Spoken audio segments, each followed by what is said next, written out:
मैं कीर्ति सिंह और आप देख रहे हैं प्लैनेट न्यूज इंडिया। दुनिया भर की नजरें जिस मुलाकात पर टिकी थी, आखिरकार अब वो पूरी हो चुकी है। अमेरिका के राष्ट्रपति डोनाल्ड ट्रंप, रूसी राष्ट्रपति पुतिन की अलास्का के एंक्रोज शहर में हुई ये बैठक अब समाप्त हो चुकी है। ये बैठक करीब 2 घंटे 45 मिनट तक चली। बताया जा रहा है कि ये मुलाकात ऐतिहासिक भी हो सकती है। बैठक की शुरुआत रेड कार्पेट से हुई, जहां दोनों नेताओं ने मुस्कुराकर हाथ मिलाया। राष्ट्रपति पुतिन अपनी लग्जरी और उस लेमोजीन से आए थे, लेकिन दिलचस्प बात ये रही कि बाद में वो डोनाल्ड ट्रंप की कार द बीस्ट में नजर आए। डोनाल्ड ट्रंप जहां भीड़ की ओर हाथ हिलाते हुए नजर आए, वहीं दूसरी ओर पुतिन के चेहरे पर एक आत्मविश्वास नजर आया। इस मुलाकात के लिए अलास्का को एक किले में तब्दील कर दिया गया था, जहां हजारों कमांडो और हाई टेक सिक्योरिटी सिस्टम और एयरपोर्ट से लेकर होटल तक कड़ी निगरानी रखी गई थी। कहा जा सकता है कि हाल ही के इतिहास में किसी बैठक के लिए इतनी सुरक्षा देखने को मिली हो।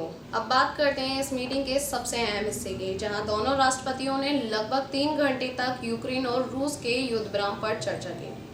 दुनिया भर की उम्मीदें थीं कि इस युद्ध विराम की दिशा में कोई ठोस नतीजा सामने आएगा, लेकिन बंद कमरे में हुई बातचीत से कोई भी स्पष्ट समाधान सामने नहीं आया है। पुतिन ने अगली बातचीत के लिए मॉस्को में नई मीटिंग का प्रस्ताव रखा है। इस मीटिंग का दूसरा बड़ा मुद्दा था अमेरिकी टैरिफ। भारत समेत कई देशों पर लगे अमेरिकी टैरिफ पर दोनों राष्ट्रपतियों ने अपने विचार विमर्श किए, लेकिन इस मुद्दे पर अभी तक कोई भी ठोस घोषणा नहीं हुई है। हालांकि ट्रंप ने इशारा दिया है कि आगे चलकर व्यापारिक रिश्तों को और भी मजबूत किया जा सकता है। इस मुलाकात से पहले ट्रंप ने बड़ा बयान दिया था। उन्होंने कहा था कि अगर बातचीत सही नहीं हुई तो मैं चला जाऊंगा। हालांकि मुलाकात सकारात्मक रही, लेकिन परिणाम उम्मीदों के मुताबिक नहीं रहा। यानी कि अलास्का की ये मुलाकात इतिहास में भले ही दर्ज क्यों न हो गई हो, लेकिन रूस और यूक्रेन के युद्ध पर सवाल जैसे कि तैसे बने हुए हैं।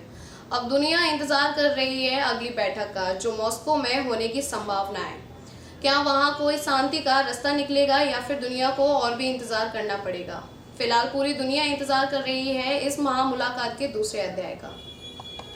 इस खबर से जुड़ी हर अपडेट के लिए बने रहिए प्लैनेट न्यूज इंडिया के साथ। फिलहाल के लिए मैं कीर्ति सिंह विदा लेती हूँ। नमस्कार।